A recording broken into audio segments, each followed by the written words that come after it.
Romanos 9. Digo a verdade em Cristo, não minto. Minha consciência o confirma no Espírito Santo. Tenho grande tristeza e constante angústia em meu coração, pois eu até desejaria ser amaldiçoado e separado de Cristo por amor de meus irmãos, os de minha raça, o povo de Israel. Deles é a adoção de filhos, deles é a glória divina, as alianças, a concessão da lei, a adoração no templo e as promessas. Deles são os patriarcas, e a partir deles se traça a linhagem humana de Cristo, que é Deus acima de tudo, bendito para sempre. Amém. Não pensemos que a palavra de Deus falhou, pois nem todos os descendentes de Israel são Israel. Nem por serem descendentes de Abraão, passaram todos a ser filhos de Abraão. Pelo contrário, por meio de Isaque, a sua descendência será considerada. Em outras palavras, não são todos filhos naturais que são filhos de Deus, mas os filhos da promessa é que são considerados descendência de Abraão. Pois foi assim que a promessa foi feita: no tempo devido virei novamente, e Sara terá um filho. E esse não foi o único caso.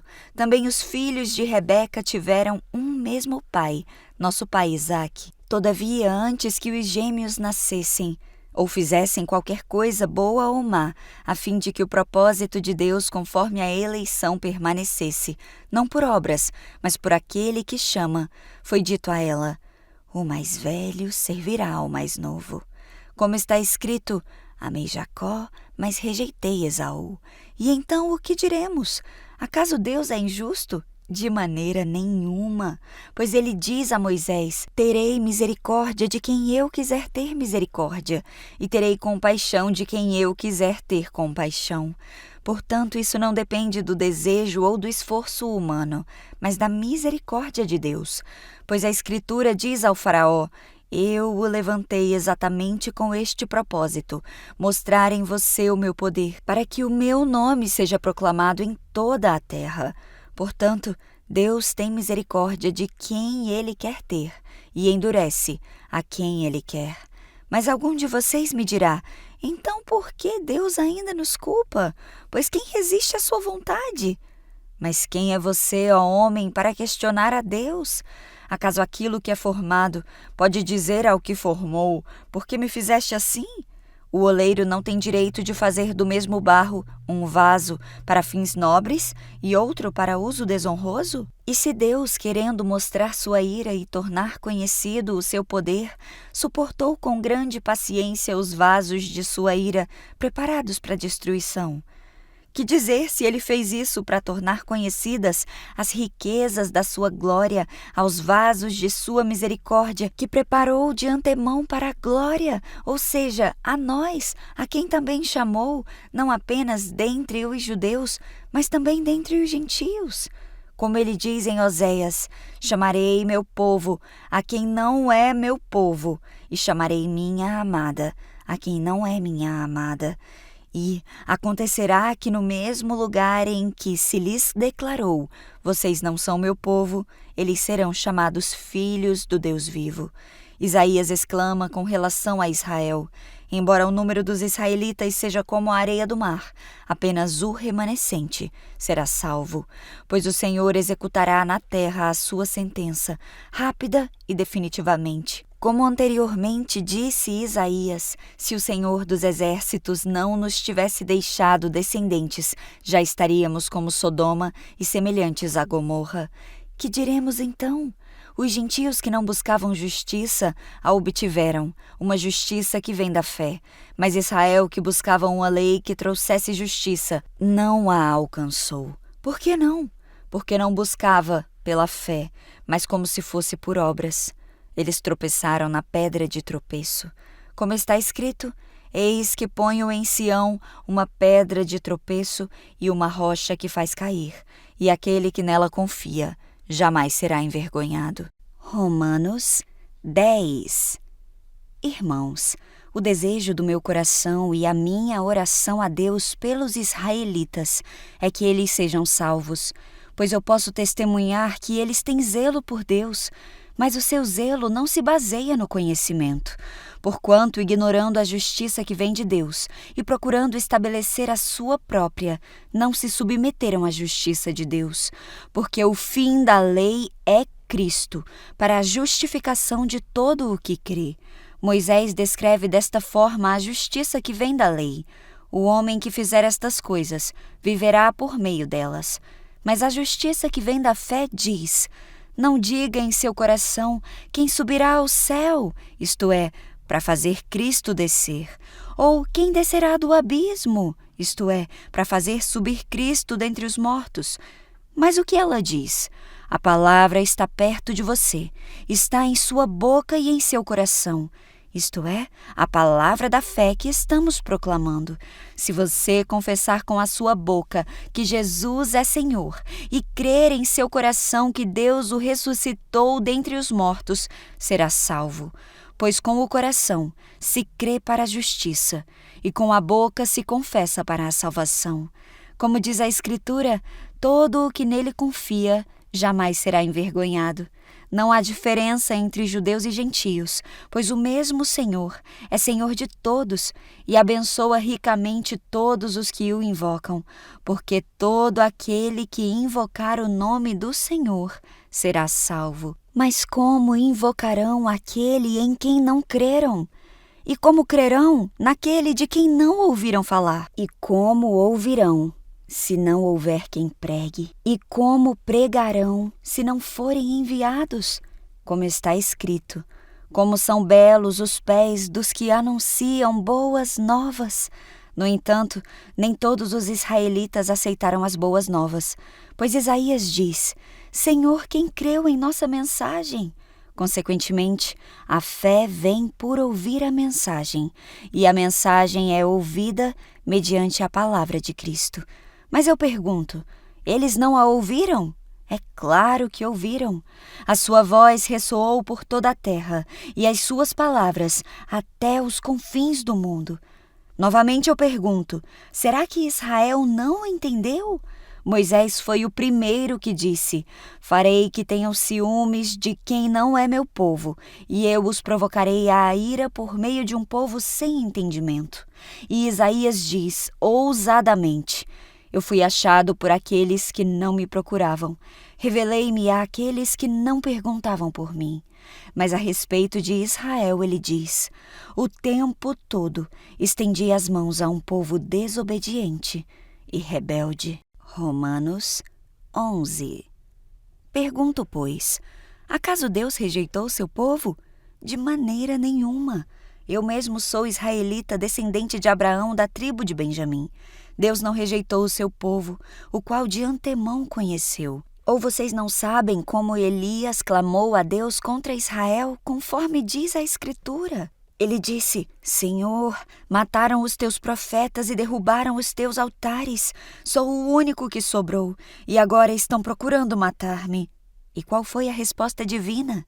Reservei para mim 7.000 homens, que não dobraram os joelhos diante de Baal.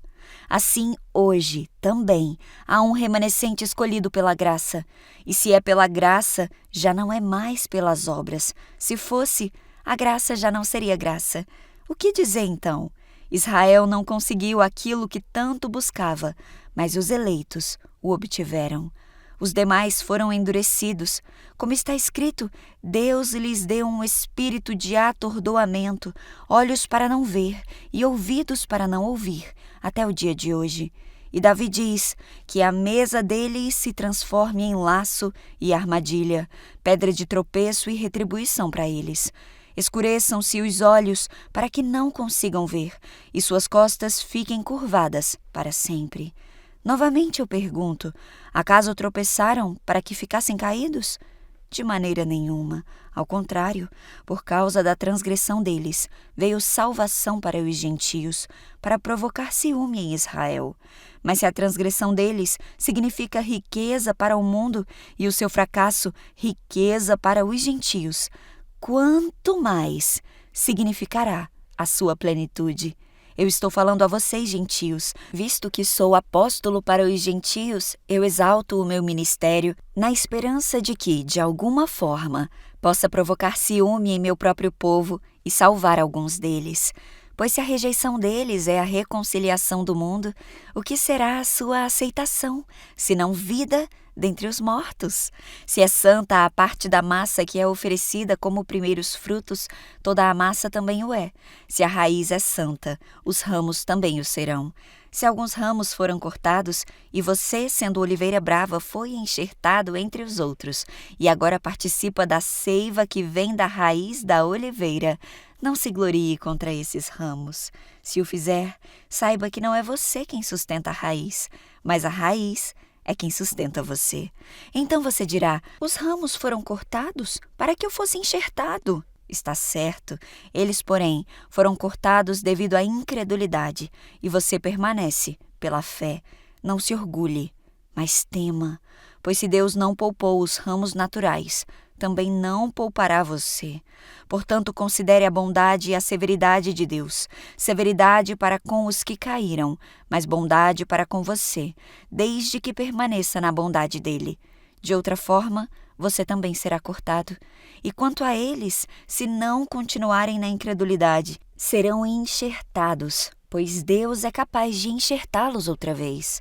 Afinal de contas, se você foi cortado de uma oliveira brava por natureza e de maneira antinatural foi enxertado numa oliveira cultivada, quanto mais serão enxertados os ramos naturais em sua própria oliveira.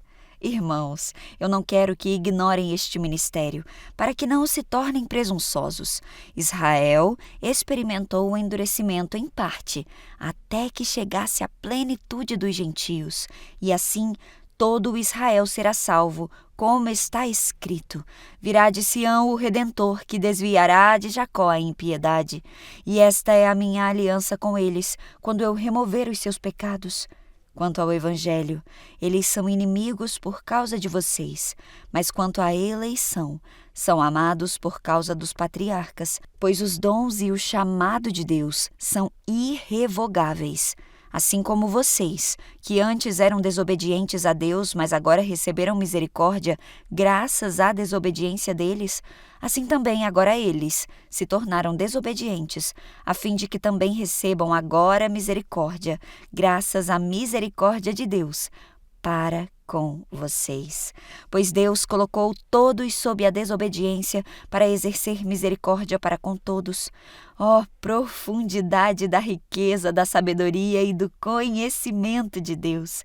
Quão insondáveis são os seus juízos e inescrutáveis os seus caminhos! Quem conheceu a mente do Senhor? Ou quem foi seu conselheiro? Quem primeiro lhe deu para que ele o recompense? Pois dele, por ele e para ele são todas as coisas. A ele seja a glória para sempre. Amém. Romanos 12. Portanto, irmãos, rogo-lhes pelas misericórdias de Deus, que se ofereçam em sacrifício vivo, santo e agradável a Deus. Este é o culto racional de vocês. Não se amoldem ao padrão deste mundo, mas transformem-se pela renovação da sua mente, para que sejam capazes de experimentar e comprovar a boa, agradável e perfeita vontade de Deus.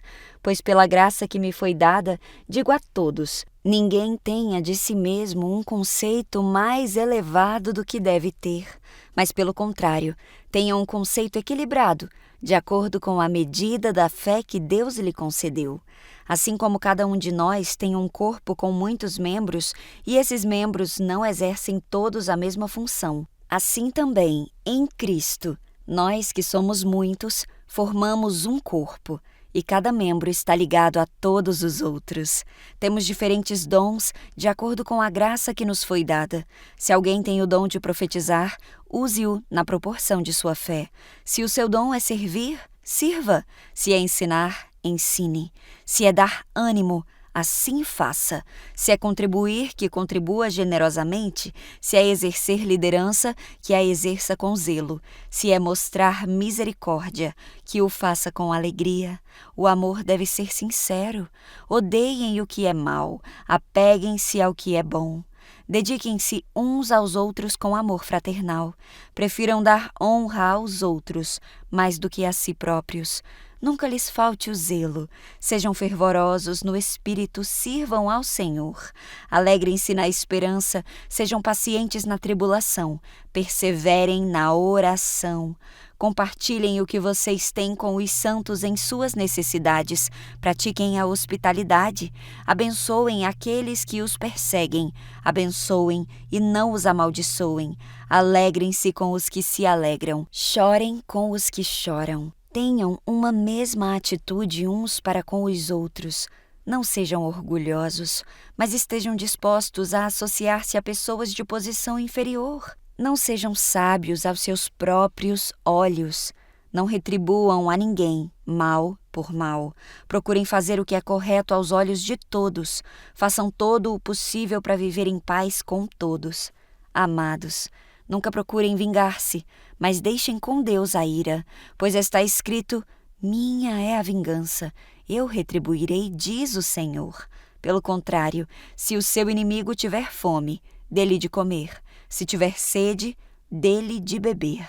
Fazendo isso, você amontoará brasas vivas sobre a cabeça dele. Não se deixem vencer pelo mal, mas vençam o mal com o bem.